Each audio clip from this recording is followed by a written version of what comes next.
Is the grants person, is it Russell? Is she here? No, yeah, Dr. Russell's back there. Oh, yeah, there she is. I missed her.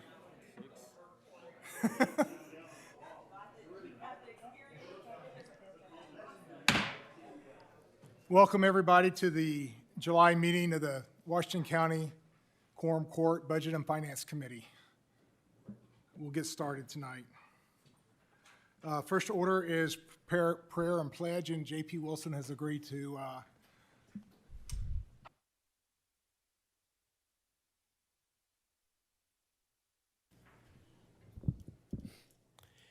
Heavenly Father, thank you so much that we could assemble here tonight. We are grateful that in our country we have the right to pray publicly and privately, and also we have a tradition of doing that. And Lord, I pray that we would never neglect our obligation in that regard as believers. And Lord, I ask that you would help us to as we struggle through things in our daily lives and even in government in this very room, I pray, Lord, that you might grant us wisdom. We need that, Lord. We need your guidance. Many times we may feel strongly one way or another, and someone else may feel just as strongly in another direction in opposition to that. And sometimes two different parties may feel equally convinced that they are right. Ultimately, Lord, we want to come to you and allow you to settle matters, not just in this room, but throughout our country and in our lives, so that we might all trust in you and seek your wisdom, seek your face, and seek to do your will. And we want to leave the results to you in that regard. For it's in Christ's name that we pray. Amen. I pledge allegiance to the flag of the United States of America and to the republic for which it stands, one nation, under God, indivisible, with liberty and justice for all.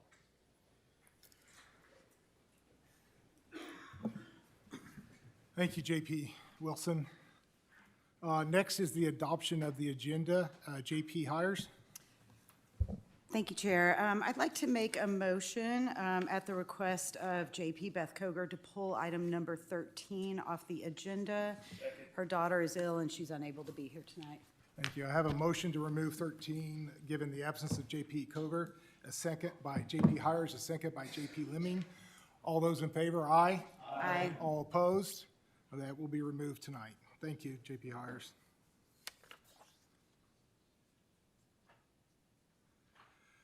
Taking us to item number 4 is the Treasurer's Report. Treasurer Hill.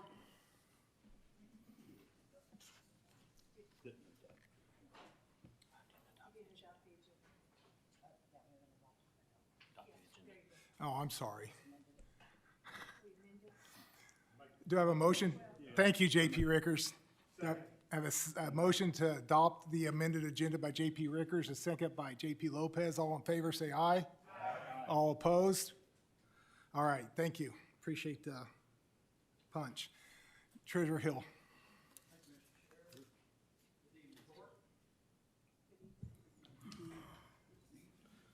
4.1, Treasurer Financial Summary. June is not a big revenue month. General, road, and jail all had expenditures coming in over revenues. At the end of this particular report, we began the month with $96.3 million in the bank, ended the month with $93.3. 4.2 is the ARPA report. We expended about $1.5 million out of ARPA this month, $940,000 for the COVID mitigation, and about $500,000 for the ELC construction project. And at the end of the month, we had $8.7 million remaining in that fund. 4.3, property taxes for the county general fund. You can see we brought in $647,000. That's compared to $621,000 in 2024.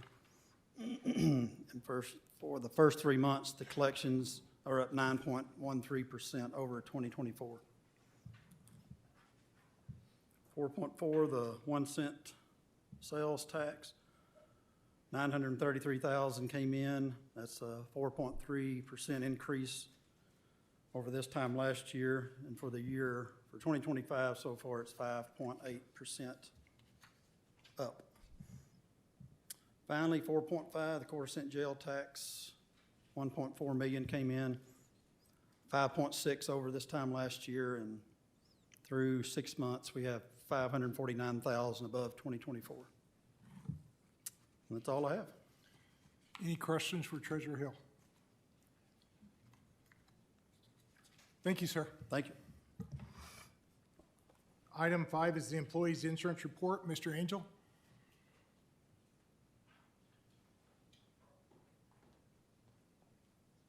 Good evening. Evening. Well, my favorite thing to say when I step up here, we've got some good news tonight. So maybe this will be a little quick. So our cost was actually still up, actually a little up over last month. It was at $730,000, but you'll see something a little different this month on the rebate side.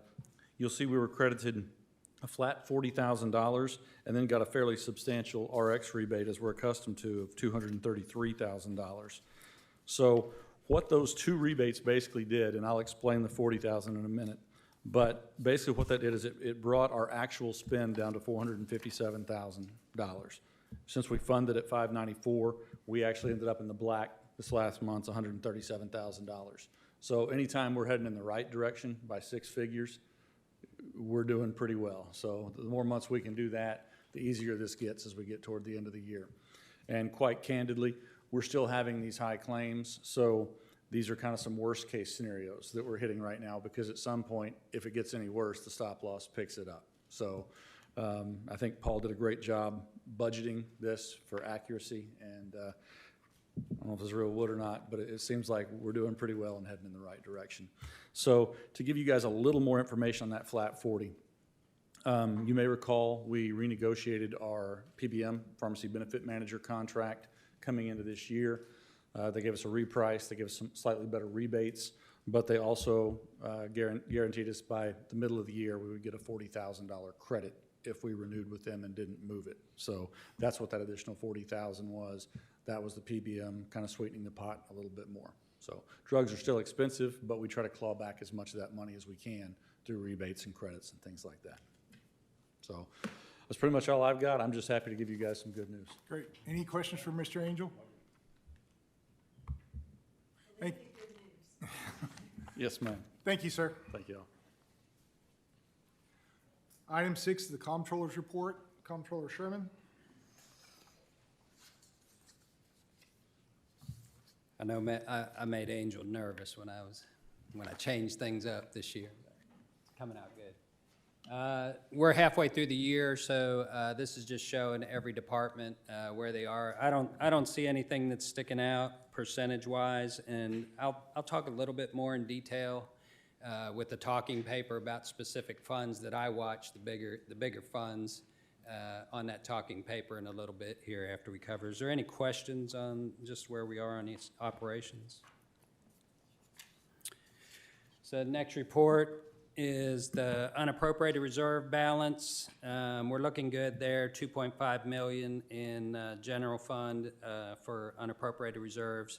The only thing that came out of that last month was the 800,000 that we appropriated for the EOC, and that was money that we were expecting to appropriate. Is there any questions on that report? Okay, so this next, I hand out little talking points. Since we're mid-year, I'd like to brief a little bit on exactly where we are. So you already heard from Treasurer Hill about the revenue. That's looking real good. You see that we're 776,000 up on property tax alone. When I talked to Assessor Hill last year, he basically told me that we probably have an additional $1 million just on the cap of when they assess. So you can see that we're already way ahead of the schedule, because that's only 3 months that we've been tracking property tax. So we're looking good there. The 1 cent sales tax is up, 309,000. The one thing about that 1 cent sales tax, 16% of that, of the 1 cent sales tax, comes to us. So that's the 16%. The 1 cent sales tax is actually a lot more than that, but a lot of that goes to the cities. So our cut of that is 16%. And you can see there that we're up 309,000. Quarter cent sales tax, that's straight for the jail. We get all of that, 100% of that. It's up 549,000. So moving on to expenses, just overall, you guys appropriated 150 million. I think it was about 147 million when we started the year. And then anytime you guys do ordinances, the budget gets adjusted. So we're up to 150 million. If you divide that by 2 for 6 months, 75 million. We've spent 59 million right now. There is 12 million in encumbered funds. I like to see people encumbering because that means that they understand what's coming in the future. When they encumber, what they're doing is they're tying up the funds because they know that that expense is going to hit in the future. So I like to see that. But straight cash-wise, we've spent 59 million, and that's probably, if you're looking at 6 months, like you can say 15 million under budget. That's kind of skewed a little bit because all the grant stuff is in there, and those kind of roll over. So when we get into the general fund, that's what we have more specific control over, and we'll move on to that next. So you can see there that you guys appropriated 53 million so far in the general fund, and we've spent 22 million. So my calculations were about 3.6 million under budget, which is pretty good. And then we have 2.5 million still in unappropriated reserves. So that is, if somebody wanted to come and ask for additional money where we started at the beginning of the year, we could still appropriate 2.5 million. Is there any questions on that so far? Okay, the insurance Just a fund. minute, I'm sorry, JP Ecke? Would you restate what you just stated? You said if we have to appropriate funds to whatever. Yeah, the way, We still have 2.5 million. 2.5 million. Yeah. But then what exactly is it? Isn't that the reserves or is the No, the 4.1? The 2.5 million, and the way that works is at the beginning of the year, Treasurer Hill makes his projections. Yes, We add that to what we have in the bank, correct, and then he is required by state law to hold back 10%. correct. So then that's what everybody can budget up to, as the amount after that. So when they came to you budgeting, they only budgeted up to, there was, at the beginning of the year, there was like, where's that figure? General fund. On January 1st, there was 4 million basically there. So you guys could have appropriated still 4 million and been safe after the holdback and all that kind of stuff. So what that does is through the year, when people come and ask you for more, you hit that unappropriated reserve and you're still safe because you know that that's what you could have budgeted to. Thank you. All right. You answered that. Thank you. So right now, we've appropriated, we've done multiple ordinances, and we still have 2.5 million in unappropriated reserves that we could still hit where we were, you're comfortable by state law in the year that you're safe, So the insurance fund, we changed the way we budgeted that this year.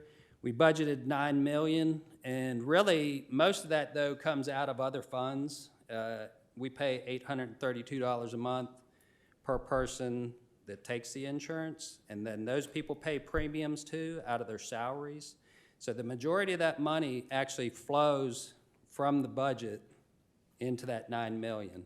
It's about, I think, 6 million on our part and 2-point-something million in premiums, and then if we hit stop loss, and RX rebate actually goes into that.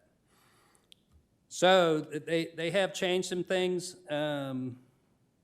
with the actual plan, and it looks, we probably haven't seen those corrections yet if people change the way they access health care and all that kind of stuff.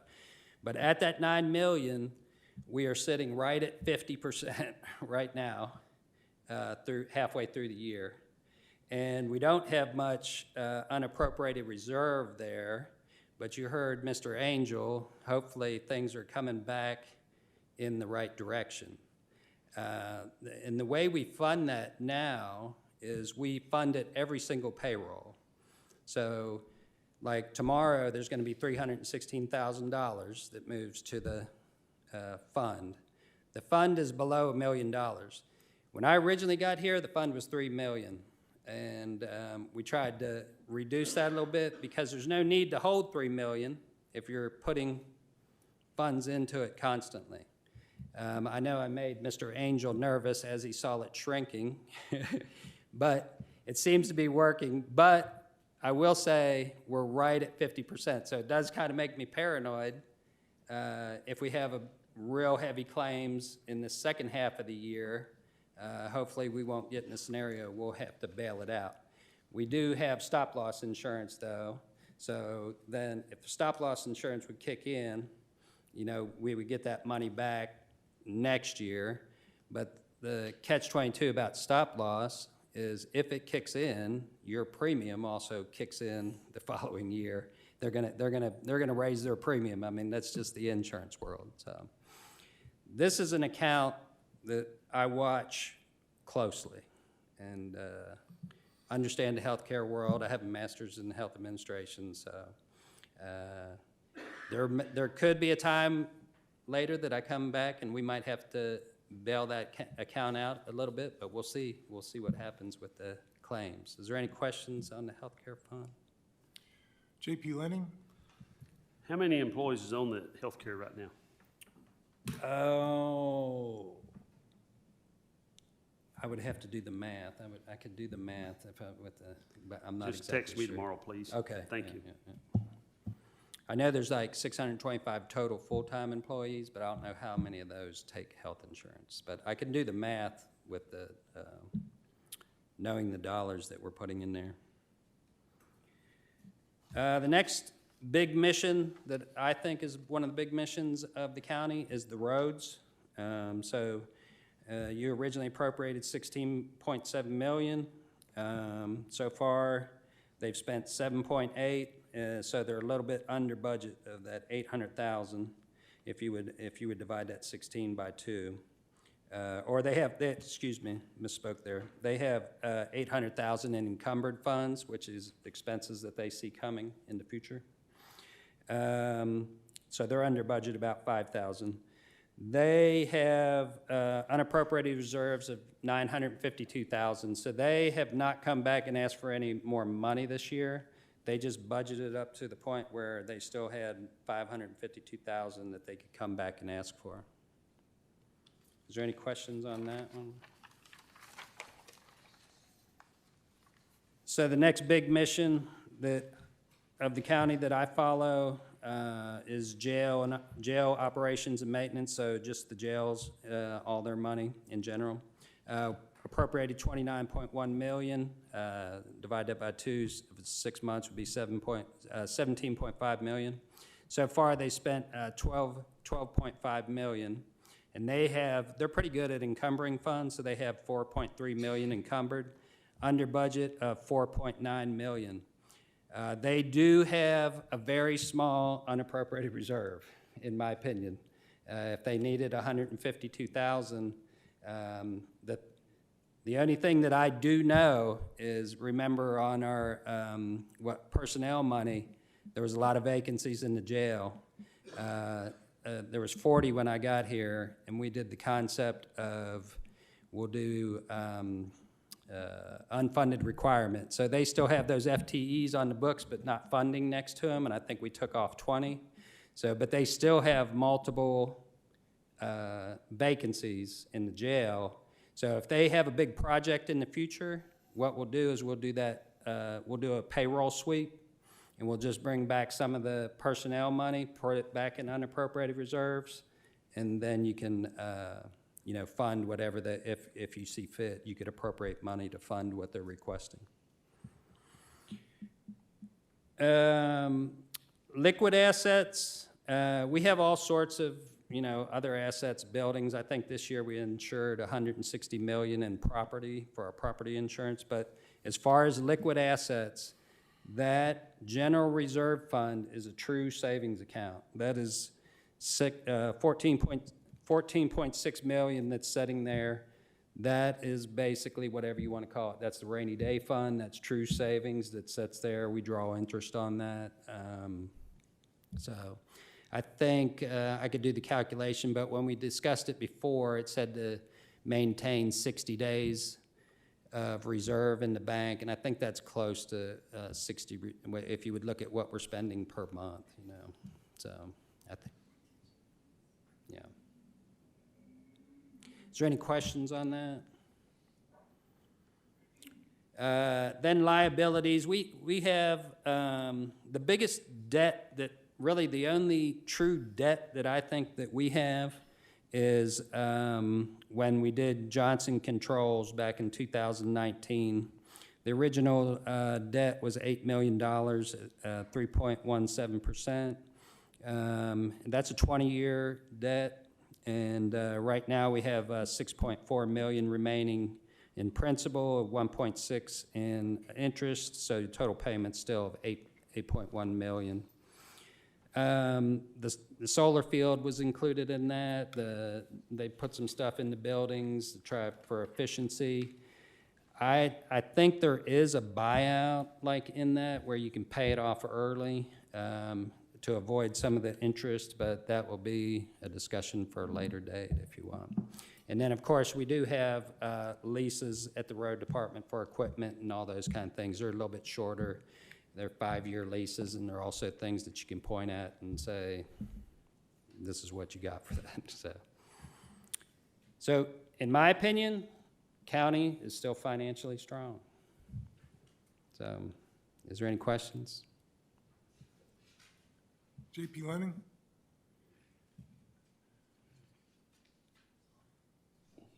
Thank you, Chair. Paul, when it comes time for budgeting, we're gonna really need all that broke down to what's what, and name everything out and lay it all out for us. On the leases and... On the leases, everything at the road department, kind of spell it out what it is. And I'd really like to study this buyout on Johnson Controls, because that's a waste of money for the taxpayers. We need to buy that out somehow. So we need to study that a little bit. Okay. Thank you. J.P. Stafford? Thank you. I might have missed it in the explanation, and I apologize if I did, but I was just looking at the math under the jail operations and maintenance fund. The appropriated fund, 29 million, and the 6-month number, 17 million, which should be half of the. That's a bad number right there. I'd have to use my calculator though. Do you remember which one is right? It'd be, well, the 29 million. The 29 million is right? Okay, so 6 months, the half number should be Yeah. more like 15 or something like that. 14, yeah. 14 Yeah. something. Does that change the under budget number? Yeah, that would Okay. change that to approximately 2 million. About 2 million is Yeah. the real number there. Sorry Okay. about that. That's okay. I was just trying to, the math wasn't mathing, and I was trying to figure out My what I was my looking at wrong. proofreaders, my staff failed me. I'll have to get them. Gotcha. Okay, all right, thank you. Thanks. Any other questions? Thank you, sir. Thanks.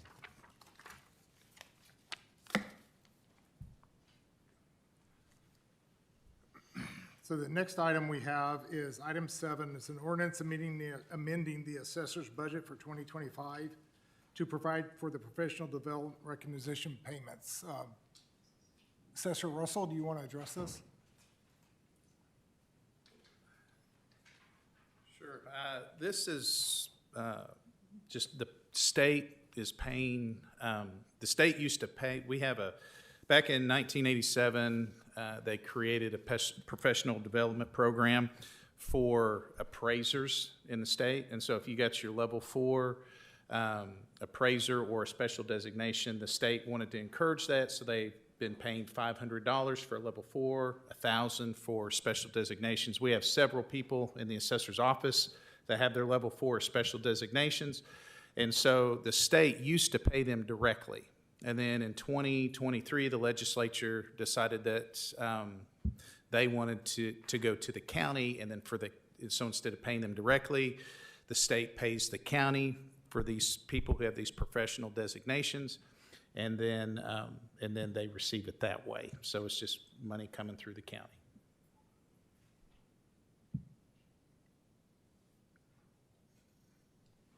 JP Lenning, We need to make send it on to the Quorum Court, full to pass.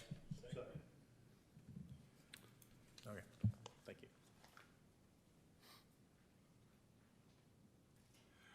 thank you. I have a motion from JP Lenning to pass this on to the full quorum court to do pass recommendation, a second by JP Dean. Any other discussion?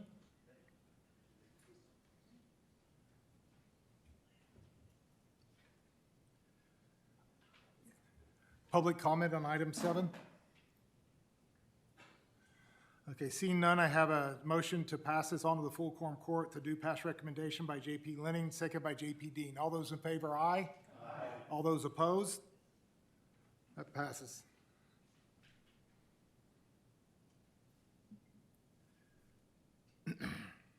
Item 8 is an ordinance recognizing revenue in the amount of $15,490,078 in the court security grant fund. So basically, we're getting additional revenue from the grant fund and then reappropriating that into the appropriate court security grant fund budget. JP Ricker? The amount's 15,000, not 15 million. I'm But sorry. I make a motion to pass it to the full. I need new quorum court. glasses, okay?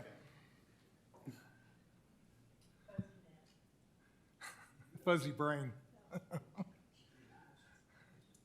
Okay, so I have a motion and a second. Any additional discussion? Public comment? Seeing none, I have a motion to pass item 8 to the full quorum court, the due pass recommendation by JP Ricker, second by JP Dean. All those in favor, aye? Aye. All those opposed, no? Okay, that passes.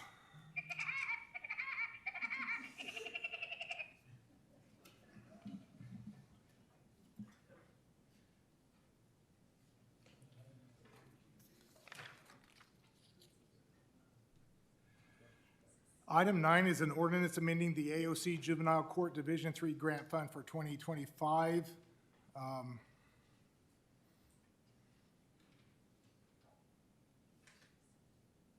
Nope, I went too far, sorry. So this is again receiving additional grant funds and reappropriating it as appropriate to the right items. JP Ricker? Motion to send to full quorum court with a due pass. Additional discussion? Public comment? Okay, so I have a motion to pass item number 9 to the full quorum court, the due pass recommendation by JP Ricker and a second by JP Dean. All those in favor, aye? Aye. All those opposed, no?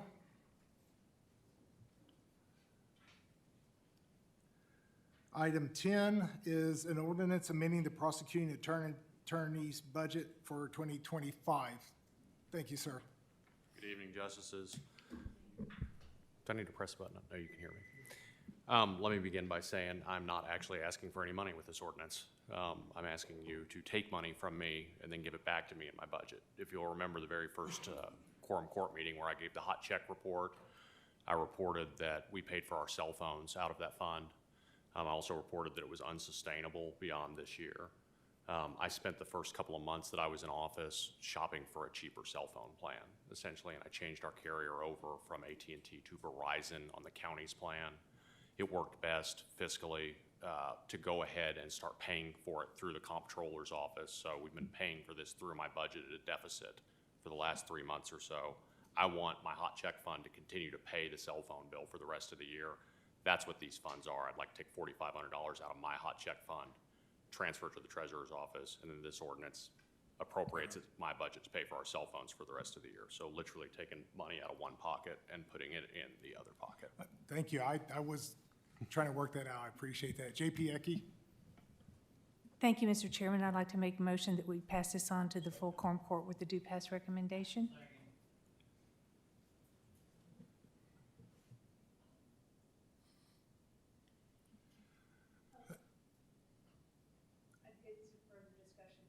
Yeah, any further, you have the question? Okay, go ahead. JP Ecke. Given the fact that people are writing just fewer and fewer checks, how long do you see this hot check fund continuing? It brought in approximately $2,000 last year. I think that that number will be slightly less every year going forward. So I think probably within 10 years' time, the hot check fund will be completely defunct or really nominal at that point. Is there something that's going to replace the hot check fund? Because there's still people thinner. It'll always exist. We will always prosecute any hot check that's brought to us, and that fund Okay. will continue to exist, and we'll continue to prosecute hot Okay. checks. They just won't come up that often. Okay, good to know.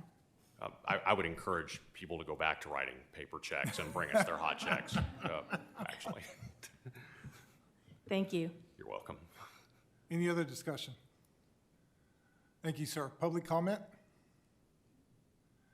So I have a motion to pass item 10 to the full quorum court to do pass recommendation by J.P. Ecke and a second by J.P. Dean. All those in favor, aye? Aye. All those opposed, no? Thank you, sir. Thank you, Justices. Item 11 is an ordinance anticipating additional revenue in the amount of $149,900 in the Wheeler Road Bridge Grant Fund. So again, taking in additional grant fund and reappropriating that money to the appropriate budgets. J.P. Ricker? Motion to send to full quorum court with due pass recommendation. Other discussion? J.P. Lenning? Thank you, Chair. Is this a matching grant, or is this just money that we getting for? Do you know? Dr. Russell, do you know? We just happen to have Dr. Russell here tonight, That's because you've got our a lot expert. of grant business. Let's see. So there is a match, but if you'll think back to 2 years ago, that's when we got the original grant for the bridge on Wheeler Road over Clabber Creek. And we've been waiting on clearance from RDOT to start, and every year things go up. So every year, we've had to go back and ask for more money. Our part is 25%, just like it was at the first. It hasn't gone up at all. I mean, the amount has gone up, but the percentage has not changed. I was gonna say, the amount's gotta go up. So do we have any idea where we're headed to the total amount? Really, I could tell you a number, but we're meeting with RDOT tomorrow, I think, for a kickoff meeting. RDOT's, you know, I love working with RDOT. They're a pain. I worked for them for 13 years. I'm sorry, yes. So we expect to meet with them this week or next Friday to get our timeline and the actual estimate, because we'll probably have to go back and ask for additional grant money, and then that match will go up. It's not gonna be unheard of to go back again, because every year, even if you know right now, it's gonna go up, so.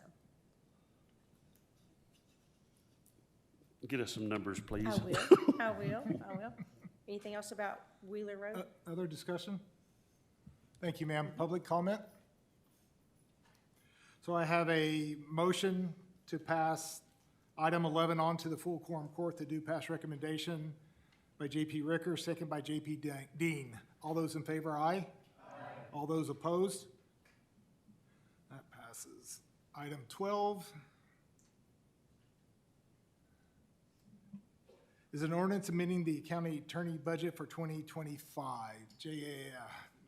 Counselor would like to, So all this is basically is we're asking to have, be able to have a part-time law clerk, a law student in law school to come and do legal research to help us out, frees up more time in our office. And there's a never-ending amount of questions and things that come in from various elected officials, other issues we have before the county that need some legal research. And so historically, the county attorney's office has had a law clerk, and then we got to where we got a second, or deputy county attorney, and so that functioned for a while, but as our caseload continues to pick up as time goes on, we're requesting some funds, just kind of like the prosecutors and public defenders have, to have a law clerk that comes in. And we're talking about 20 hours or less a week. J.P. Ecke? Thank you, Mr. Chairman. I would like to make a motion that we pass this on to the full quorum court with the due pass recommendation. And also to state that this is also a good opportunity for whoever we're going to hire to have that opportunity to clerk in your office. So, and do this research. It's money we need, so thank you. Thank you. JP Brun? How many lawsuits do we have? How many lawsuits do we have currently pending? Yes, sir.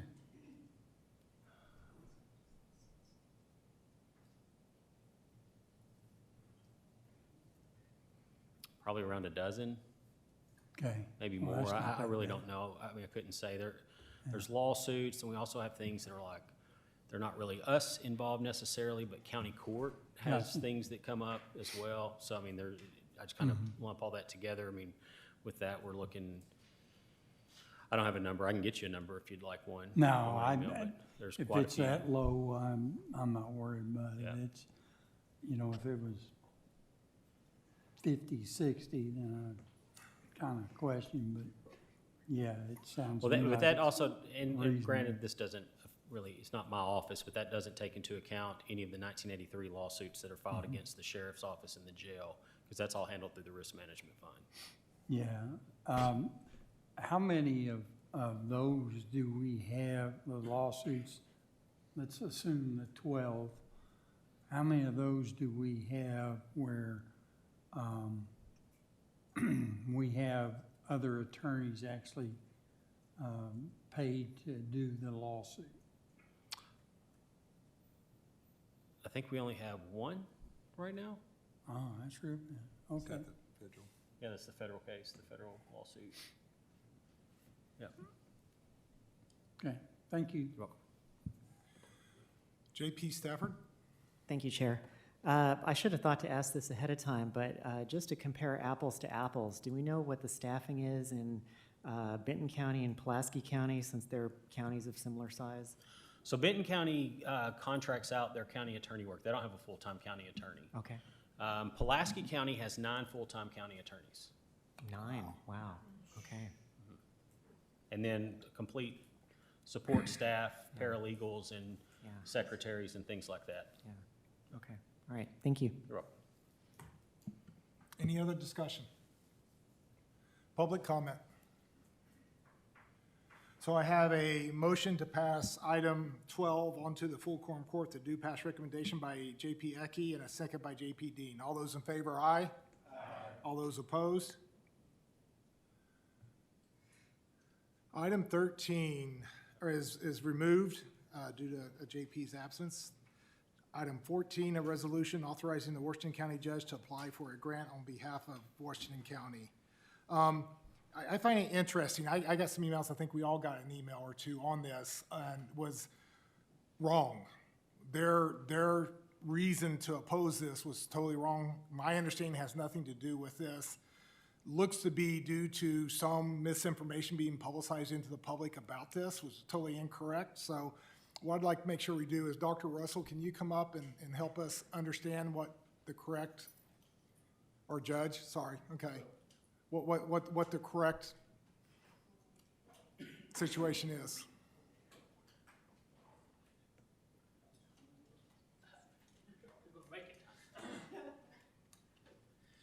Thank you for the opportunity. Dr. Russell and I will tag team this, if you don't mind, to offer different perspectives. The first thing I'd like to say is, guys, I'm honored tonight I sent an email about this morning, but our community rebuilding initiative won a NACO award this year, a NACO Achievement Award. And so I want you to I'm taking a moment of privilege here, Mr. Chairman, just to say, I'm so proud of what's going on down there at the CRI. We've asked a bunch of people to go above and beyond the call of duty down there to get that off the ground and going, not just county staff, but of course Mr. Robbins' staff with returning home. And so what a great achievement for us right now to do this. If you guys will hang around after the meeting, I'd love to take a picture with you of this, with the people who supported this program. Just this is a big deal for us. And this is a great deal for Nick and his staff down there who have really jumped off on a limb with us in this endeavor, and I think done a really great job. But more specifically, I'll get back. Yeah, absolutely. So as you guys know, we took back possession of the old jail there on College at the first of the year. Over the past 6 months, what we've been doing is going there and analyzing that building and looking into it to see what state it's in. I'll share with you that I'm pretty disappointed about the maintenance that's been done to that building over 20 years. It's basically non-existent. So for you guys, what I want you to know is we leased that to the state for $1 a year under the guise that they were going to maintain that building. And so for the first time, we've had full access to that building over the last 6 months. What we're doing is we're assessing that building to see where the mechanicals are at, what kind of shape it's in.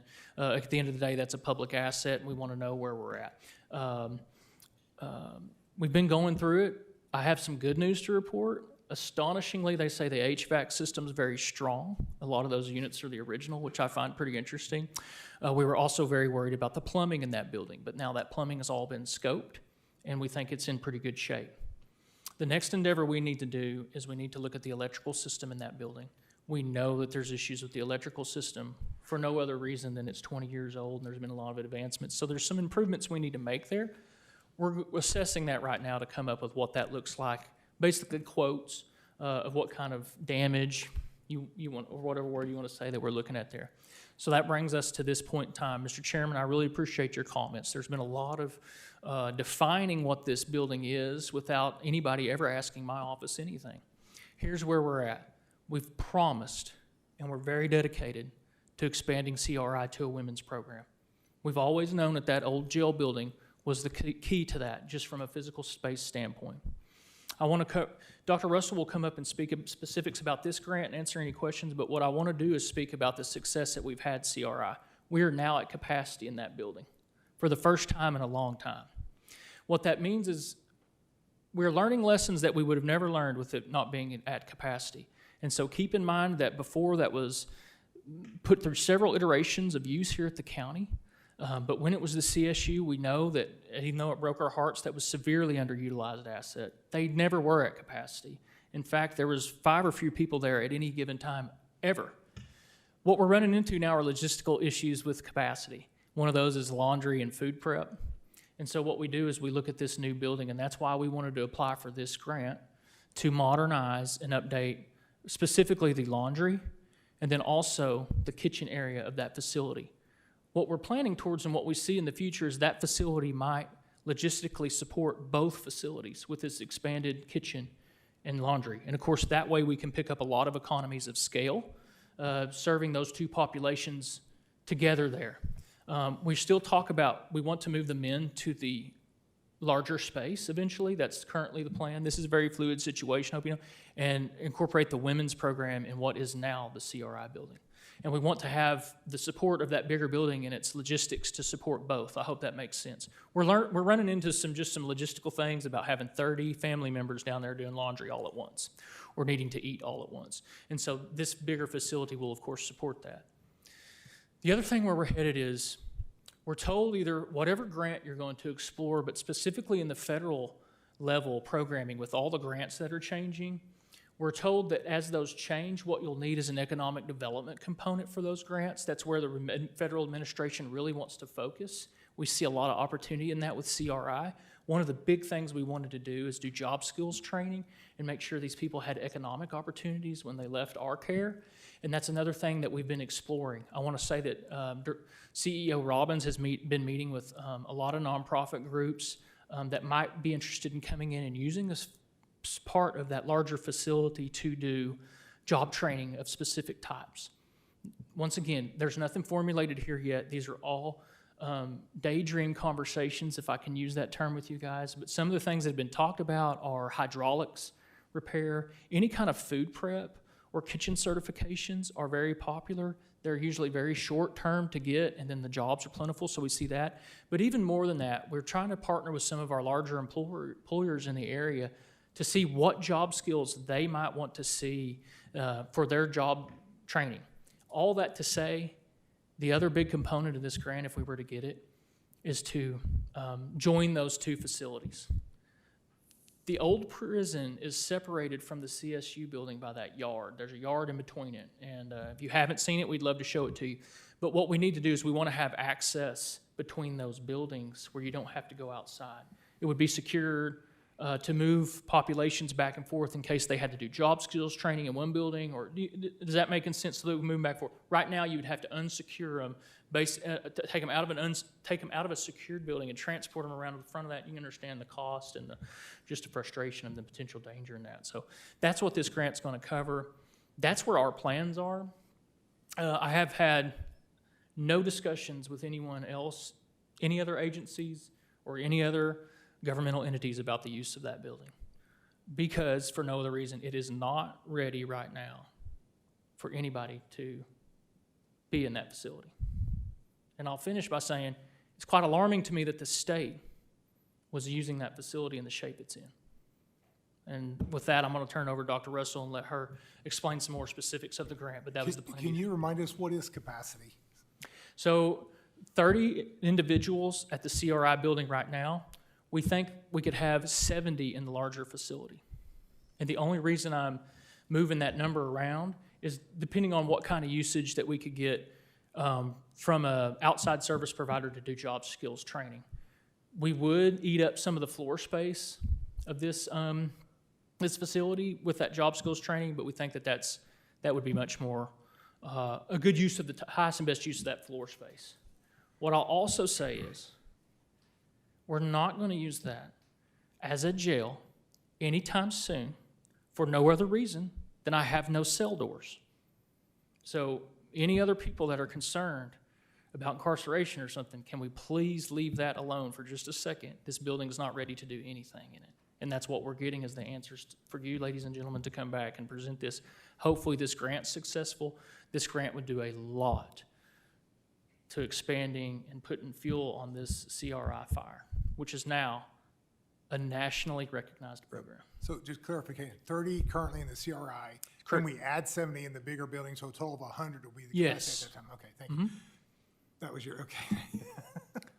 Hey, great minds, right? Any other questions for the judge? I'll be close. I'm going to let Dr. Russell Thank come you. up. Dr. Russell? Right. This is a $1.5 million grant, and it has a match. But as you can see in the ordinance, it's going to be about $300,000, and it's in kind or community cash. Thinking about the model that we are using in the CRI, all the volunteers coming through every day, those are the ones that are providing those services, and what a value that brings. So the cash match, the in-kind match will not be challenging, plus the work that our own teams will be doing, internet and those kinds of things. That won't be a problem, and it won't have to be a check. But it will allow us, I'm thinking about the CSU space, the CRI now. We couldn't have a women's place before, we just didn't have the space. But when you, and I did not know this, but there were 57 women, individual women that cycled through the jail last year, our jail, that were pregnant. Now, that's individual people. Some of them came several times, okay? But some of them didn't know they were pregnant when they came in the door. 11 of them were already in the drug court process. So we know there's likely a substance abuse problem in their background. When you think of how many of those that had drug charges currently or previously, and then think about what's going to happen as we expect life success after incarceration with a mother and a baby that may or may not be healthy. What about the family? And CRI focuses on that family reconstruction, but the women's needs are going to be different because we are going to be trying to teach healthy living, the diet, the nutrition. I know Ms. Catherine talks about that piece a lot. It's so important. And we have to have that space to do that, to teach them those skills about taking care of their own bodies and taking care of their young ones and building that family relationship back that they've lost with substance abuse. Because it takes a village, and you know that with kids. They need the help, all the help they can get. So we need that grant money to help us expand, because without that, there is just no place to be able to offer this to women, and we do definitely have that need. Any questions about the grant or? JP Bruns? The matching grant, does that have to come, does it say it has to come from the county, or can it come from private sources, or where? Right, it could be community, in-kind, or cash. So the volunteers that come in and work, people that come in and do service work, nonprofits that are coming in and working all the time to do things, that counts. It could be the county's time working on the internet in that building because it needed some work, even though it was functioning already. So that counts. All those things count. It's not one that requires a cash match. It's 20%, and it's a very a flexible program. Yeah. So just to clarify, it doesn't have to be cash. It can No. be in kind is what you're saying. Yes. People, we are going in, Our people are time is coming in money. and doing things, and the cost of what that would have been makes up that 300,000. Thank you. Yes. JP Rios Stafford? Thank you, Chair. Just a couple grant-related questions. This is a resolution rather than an ordinance. So, we know resolutions are non-binding. Is our approval needed in order to apply for the grant? Is that like a checkbox on the grant or something like that? It is for this grant. Every grant's a little bit different, but this one did require a resolution from the quorum court to apply. We saw the same thing with the bridge grants. We had to have a quorum court resolution before we could even move forward with the application. So the application will actually start after this meeting, after this, not this resolution, but with the resolution being approved and signed, then the application process actually starts. This is part of an intent, a letter of intent process, showing that the county wants to apply for this money. So you're not accepting it, you're not, committing to budgeting it or anything right now. This is a resolution to let us apply. Great. One more grant-related question. In one of the whereases, it talks about Washington County's furnished proof that we've raised $300,000 through community cash and/or in-kind donations to be applied as a local match. Can you kind of explain that number and, Right. and what that is? And that number's based on what we know about our in-kind time, our time, like I said, our county time is money, so getting the building ready, the In-kind, work that we do, and then the volunteers, the nonprofits that are coming in already wanting to come in and help do things, and we're having to, wait, it's not for that yet. So we want to be able to use all those resources, and people want to help.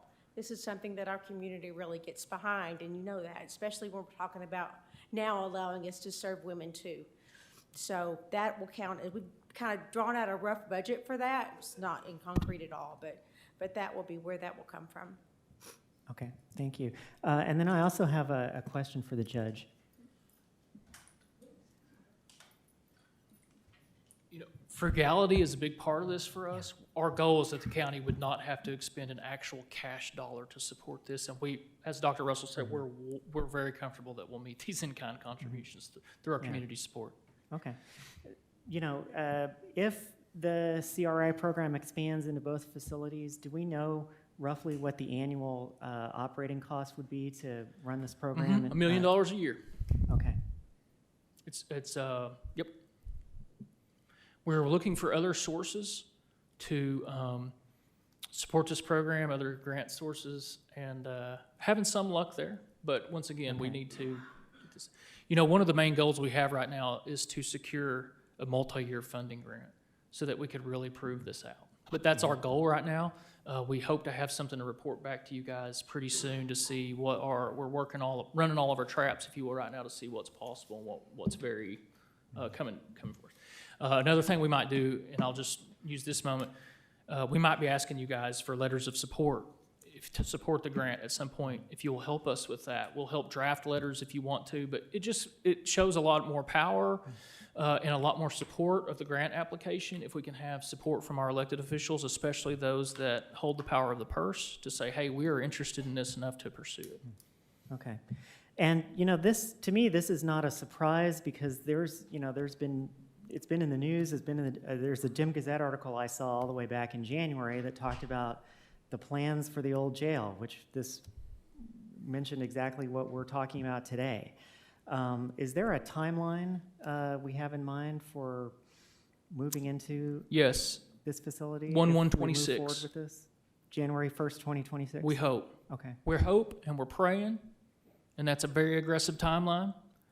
But what I'll report to you guys is we have some vendors, and I would really like to thank multi-craft contractors right now who have come in and are really, they're prioritizing it, I think. I think they see the public benefit of it and the community resource that it is. So we are moving.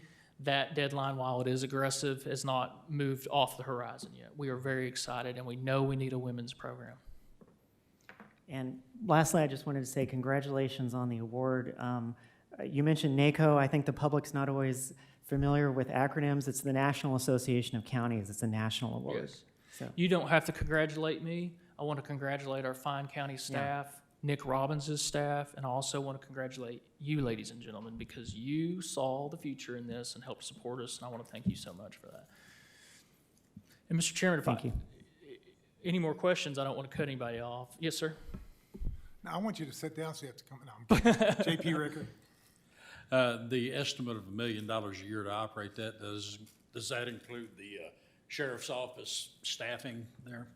No, we'll have to update for that number. I'm talking about specifically what the programming staff and Right. that. I don't think we've incorporated that number. But because they are Yes. basically prisoners of the county jail, even though they're in this program, you do have to have deputies there. Absolutely. Right. That's key to us. Yes, Okay. absolutely. And, there'll be more costs. I hope you guys can understand right now that we want to make the highest and best use of this facility. And so we have an initial plan, but there's no guarantee that if we have a specific grant or a specific vendor that I would come in and say, hey, this has been revised. We now have this job training opportunity. We're trying to be as flexible as we can with it also. J.P. Dean. Thank you, Chair. Will that $1 million, will that cover both facilities? We don't, that's the plan, but we want to revise those numbers. Okay. I'm being cautious right now. There are services, Justice Ricker was very good to bring that up, that we're basically using the sheriff's staff right now under the current budget that we passed. Does that make sense? That they're supporting this and taking that sacrifice with extra staff. There are other things we will now have to fully understand an expanded menu. What does that cost? We'll have to fully understand expanded medical care. To your point, while they're in our custody, of course, we're responsible for 24/7 medical care. Right now, we are doing that as a supplement to the jail, but we might need to discuss that once we have 100 individuals on campus, if you will. Thank you.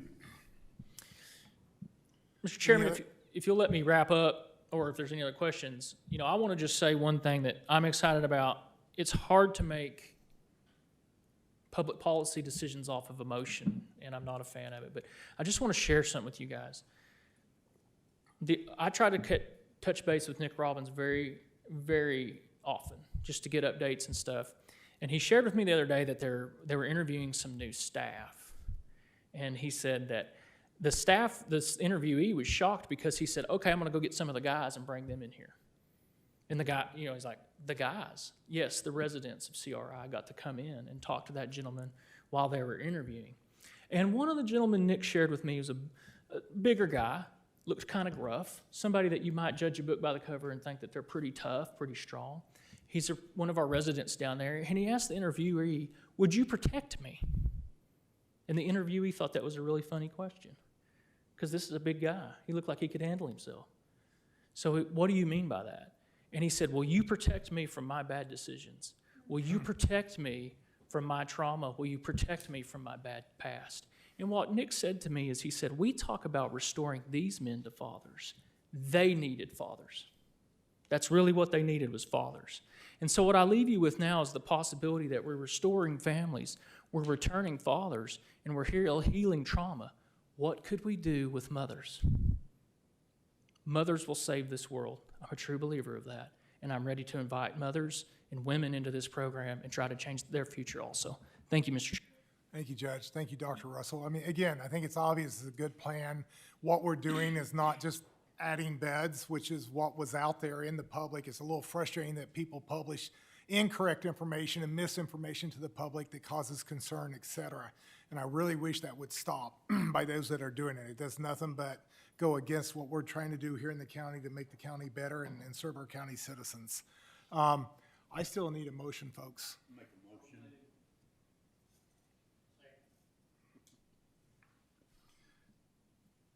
So motion from J.P. Dean and J.P. Pong, was you seconded it, correct? It was you? Okay. Public comment.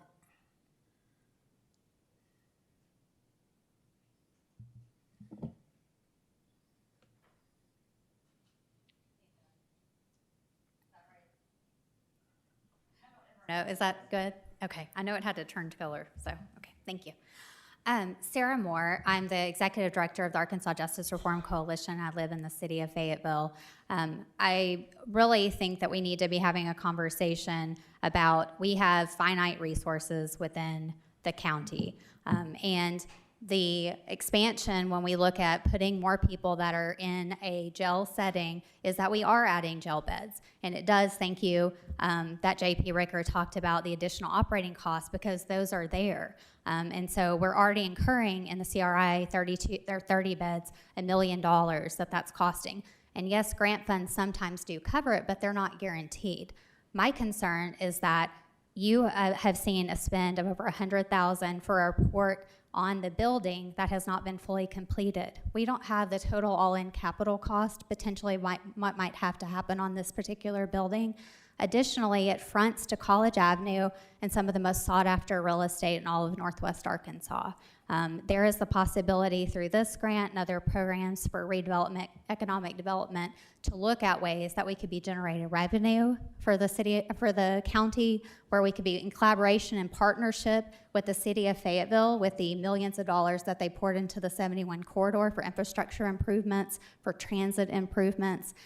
This can be housing and programs. It doesn't have to be in a carceral setting. And we need to remember, the voters at the ballot in November of 22, they said no to additional jail beds. They also said no to additional sales tax to operate and maintain jail facilities. And this is a backdoor around giving us extra taxation, because you'll have to pay for it in some way. We're also othering everyone that's in South Fayetteville is being disappeared. Those are 800 people. If you're gonna do this, you really need to have a sound policy that says we're not gonna backfill those 70 women, those 30 men back at the jail. We're gonna have some policy restraint that we're not gonna fill more folks back in the South Fayetteville location where they're not getting access to. They're just as deserving of these loving programs, of resources, of workforce development, of getting GED. Why do they not get to pass the bar? We could be offering these programs inside our facility in the jail. It happens across the state of Arkansas today. There's been a PACT program in Sebastian County who's been overcrowded. Yeah, they don't have all kinds of amazing things always happening, but they are changing lives within a crowded facility. We shouldn't just be setting aside those folks. But the quarter-cent sales tax today is only going to generate about $17 million, when the operating budget right now is $26 million for the jail. You are looking at, while there's been a conservative estimate of $1 million, no one has been able to tell you what revenue source is guaranteed going forward and how much this is really gonna cost. And so while on its face, maybe it is just this intention, it's gonna be used to move this forward and be used against us in the future, and voters said no to more jail expansion. Your time is up. Public comment.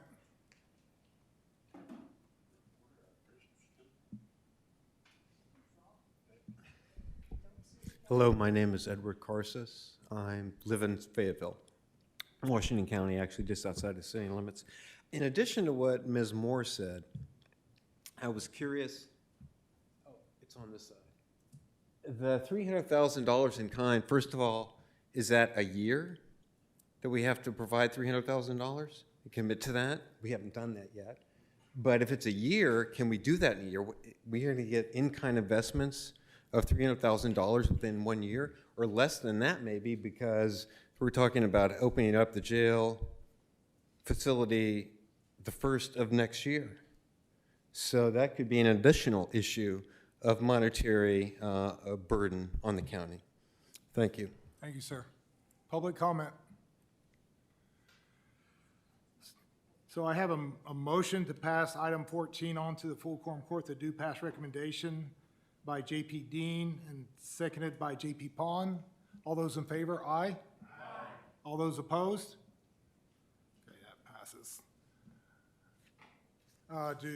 Can I entertain a motion for a consent agenda? I'd like to make a motion that the following items that we discussed today, 7, 8, 9, 10, 11, 12, and 14, be placed on a consent agenda. Do I have a second? Second. So I have a motion to put 7, 8, 9, 10, 11, 12, and 14, oh, I'm sorry, J.P. Stafford. Move to remove 14 from the consent agenda. Okay. Any other discussion? Sorry. Sorry.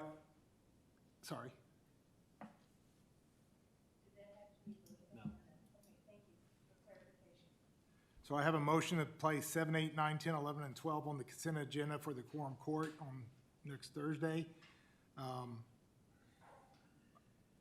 Have the motion by J.P. Ecke still stand, and a second by, I think, J.P. Dean still stand.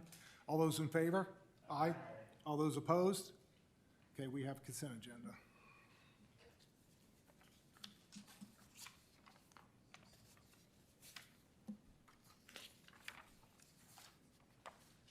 Yeah, that's what I thought it was.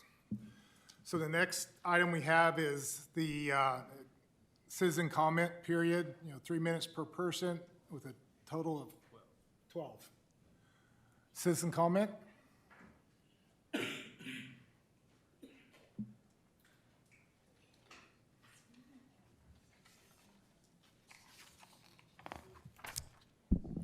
My name's Kenneth Lovett, 18702 Clearwater Road, Fayetteville.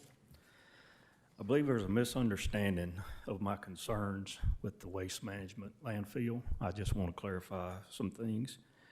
I've been asked by some people why I moved out there, and when I moved out there, I expected trash smell. That's a given. But I did not expect hazardous materials and gases. The waste management is set up for non-hazardous waste.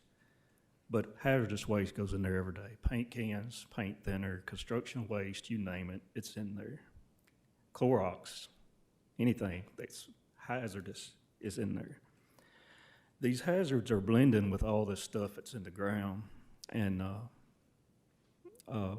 making it dangerous for people.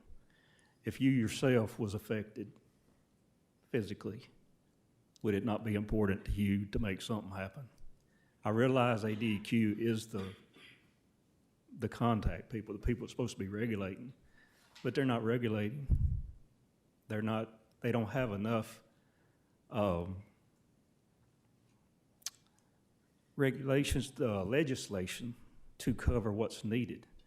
The gas to energy plant was built in 2012. That started the issues mainly with the gases.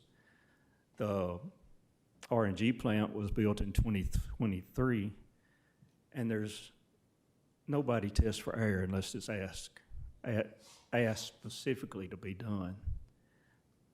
It don't matter who moved out there when. We've got people who lived out there for over 40 years, long before the waste management was ever there. They're affected. So I want you to understand, this isn't something that just started. It's been going, for several years now. I've been talking to ADQ since 2021, and I'll be there on the 25th to talk to PC and EC again. But it's not something to play with, and I'll be glad to talk to any of you about it at any time, as long as we can both be respectable. If you're not respecting me, I don't respect back, and that's just the way life is. It's humans. So I appreciate you taking the time to stop and listen to me, but it is a serious issue that I take very seriously, and ADQ is responsible. But I want y'all to understand this is an issue in your county that affects people every day, physically, to the point of disability. Thank you. Thank you, sir. Citizen comment. Seeing none, J.P. Lenning? Thank you, Chair. I just want to ask this question. I don't know if I need to get up as a citizen to talk about it or JP to talk about it, but I don't know who that I need to talk to, but I'd like to know at the jail, I'd like to break down the amount of people that's in there from Springdale, from Fayetteville, from Lincoln, and I'd like to know, being it's budget time and we've always in the past been told, well, we've done past our budget this year, we can't do nothing about it, but I think it's time that this horseshoe really gets into that jail deal and make people pay their fair price. And I think it's time for us to do that. If we're gonna work on the budget, now's a good time to work on the budget on that problem. And I think it's time that we push on that, because our jail is, population's still growing, the people on the floor is still happening, all this other stuff we're doing in these other buildings is great. You know, if we get 100 people out of there, that means the 8 police officers that we're talking about has to work in these buildings. Maybe they don't need to be down there. If we get 100 out of there, maybe they need to be over here. So that may not bring the sheriff's budget too wacky, but I think we need to look at that and see if we can get some more money out of all that to take care of that situation. Thank you. Thank you. With that, we're adjourned.